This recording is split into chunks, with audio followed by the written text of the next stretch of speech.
Your campus, your region, your world. This is Xavier News.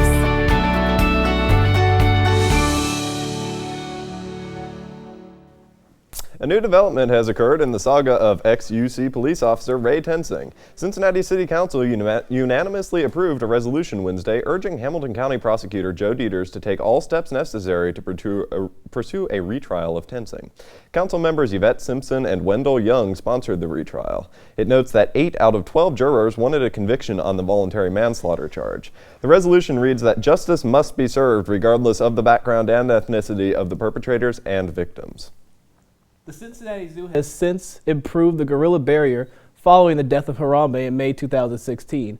A federal inspection has concluded that the barriers that kept the public separate from the gorillas were not in compliance with the standards for housing primates. The report states the zoo's dangerous animal response team properly followed procedures after the zoo's visitors called 911. One of the team members concluded the child was in life-threatening danger, thus feeling dramatic action was necessary. The investigation is continuing, and fines or other disciplinary actions could be on the way. The Cincinnati Zoo plans to make a statement in the coming days. Director of National Intelligence James Clapper announced Thursday that he had submitted his letter of resignation. Clapper's announcement comes with Trump's transition team determining the people who will lead and set the tone for national security agencies during his administration. Senator of the Select Committee on Intelligence, Mark Warner, said Clapper's announcement, quote, underscores the need for the new administration to move expeditiously in making key national security appointments, unquote. The Office of the Director of National Intelligence announced via Twitter that the resignation will be effective at noon on January 20th, 2016. Reds Hall of Fame catcher Johnny Bench has launched an app he believes will help combat bullying.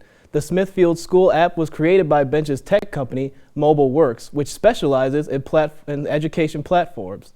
The Smithfield School app, named in part after sponsor Smithfield Foods, is said to allow teachers and school administrators to alert parents of bullying along with school closings and other events. The app will be distributed to 5,000 schools across the country with no fee for parents or students. For more information, check out their website, smithfieldschoolapp.com. Snap Incorporated, Snapchat's parent company, has filed paperwork for an initial public offering. The IPO could value the company between $20 billion and $25 billion. This is significantly higher than the $3 billion buyout offer that Facebook put on the table in 2013. The IPO could come to market as early as March 2017. Morgan Stanley and Goldman Sachs Group will reportedly serve as lead underwriters. The company is currently marketing its first hardware product, Spectacles. The sunglasses with built-in wireless video cameras can record 10 seconds of video at a time. Beware, Black Friday shoppers. You may not want to shop at your favorite stores this holiday season, and you could blame that on the election. Activists on both sides of the political spectrum believe that money speaks louder than your ballot and are unified in the claim to boycott Macy's. The Cincinnati-based department store chain is taking on criticism from Democrats for still carrying Ivanka Trump's clothing line. Macy's also faces backlash from Republicans for dropping Donald Trump's menswear earlier this year. And it's not just Macy's that faces threats of consumer boycotts. Target, Netflix, and Amazon are among major retailers that also face criticism from past executive decisions. On Tuesday, crowds gathered for Xavier's annual Mr. Muskie competition in the Kennedy Auditorium. Sophie Herlock has more with the story. This Tuesday, Xavier Student Activity Council hosted Mr. Muskie in the GSC Theater. So Mr. Muskie is our annual male pageant show here for Xavier. It's kind of like a spoof event that we kind of like to put on just because it's like a good comedic relief for people. 7 contestants competed for the title as well as an opportunity to donate the money raised by the audience to the charity of their choice. So the Mr. Muskie pageant is a chance for male contestants to come and perform and raise money for their charities. Everything they do, all the funny things we do, is all an effort to raise money for our specific charities. The contestants competed in 3 different categories. The event kicked off with the ever-popular swimmer portion, a talent portion which included singing, guitar playing, motivational speaking, and knife juggling. The competition ended with a Q&A session from the top 3 contestants.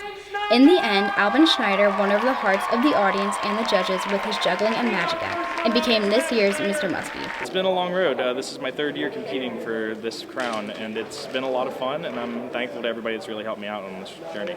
This is Sophie Herlock reporting for Xavier News. Thanks, Sophie. And on behalf of everyone here at Xavier News, we congratulate Albin Snyder on a well-deserved win. A Xavier staple is expanding. The fast-growing Cincinnati-based restaurant chain Corrido is expanding to Chicago with a franchise agreement for 10 locations. The chain is a fast-casual burrito concept by the Thunderdome Group, which also owns Bakersfield, the Eagle, and Kruger's Tavern. However, that's not all for Corrido. The Thunderdome Group opened its first location in Clarksburg, Maryland this week, and the first of 2 Orlando locations is opening in early December. This Sunday, award-winning journalist and author Ta-Nehisi Coates is visiting Xavier. The author of the book Between the World and Me is here to speak about race in America. This event is free to the public, but tickets are required. The event begins at 7 p.m. in the Cintas Center. The event is hosted by Xavier's Ethics, Religion, and Society program. Xavier's Student Government Association held elections for Senate on Wednesday and Thursday. Students were able to vote online for up to 17 candidates, including a write-in option. SGA announced that results will be withheld until Monday due to difficulties with the election process. Last night, Xavier students filled an entire theater at Oakley Cinemark for the premiere of Fantastic Beasts and Where to Find Them. The film is a continuation of the wizarding world that was created by J.K. Rowling. The much-anticipated event was made possible by the Student Activities Council. That's all from the news desk, people. We'll be right back with Paul Fritschner and the Xavier Sports Report.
Hello everyone and welcome to the Xavier Sports Report. I'm Paul Fritschner.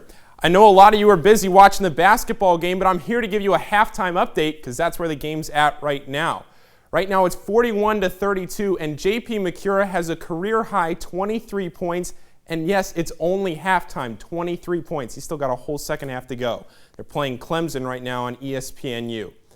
While we're talking about it, let's get you caught up on the team because a lot's happened since last week's show. First of all, they pulled out a nail-biting 3-point win in the season opener last Friday against Lehigh. You know, me and my facts, that was the 27th season opening win for Xavier in a row. Whoa. They rebounded well from that lackluster performance. They only beat them by 3 by beating a vastly overmatched Buffalo Bulls team on Monday night. Musketeers won by 33 points before flying down to Orlando on Tuesday. They're playing in the Tire Pros Invitational right now, an early season tournament that was supposed to be in Puerto Rico, but because of concerns over Zika, it was moved to Disney's Wild World of Sports complex. And by the way, you might remember that Xavier won the Advocare International Invitational at the same arena last year, so good vibes maybe? They're playing right now because they beat Missouri in the first game of the tournament yesterday afternoon. And that one was way too close too. Xavier only won by a point in overtime, but hey, a win's a win, and as long as you score more points than the other guys, that's what matters. With that victory, it's the 9th straight season Xavier has started with a 3-0 record. The women's basketball season began last Saturday with a 63-54 win over Tennessee State. And with that win, the team moved to 17-0 in home openers at the Cintas Center. Earlier today, the team beat Southeast Mississippi State by 6 points. The volleyball team clinched a spot in the 4-team conference tournament, and their regular season slate hasn't even been completed yet. They play tonight at Cintas against DePaul at 6 p.m., and they close out the regular season at home against Marquette tomorrow at 6. Their first Big East tournament game is already set. It'll be next Friday at 3:05 against those same Golden Eagles of Marquette they'll play tomorrow night. The only thing left to decide is whether the Musketeers will be a 2 or 3 seed in the tournament. And now let's round the show off the way I like to with a good old Fritchner Friday fun fact. You may or may not find it fun, but it's definitely a fact.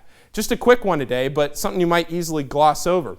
The Atlanta Falcons have 3 quarterbacks on their roster, and they're all named Matt. Matt Schaub, Matt Ryan, and Matt Sims. Hey, Matt, get out there, throw the ball. Wait, which one? Probably Matt Ryan, but you never know. That's all from here, everyone. Enjoy your Thanksgiving break. Fill up on that good food, and we'll see you right back here in 2 weeks. Now get back to watching the second half of the basketball game and say it with me. Let's go X.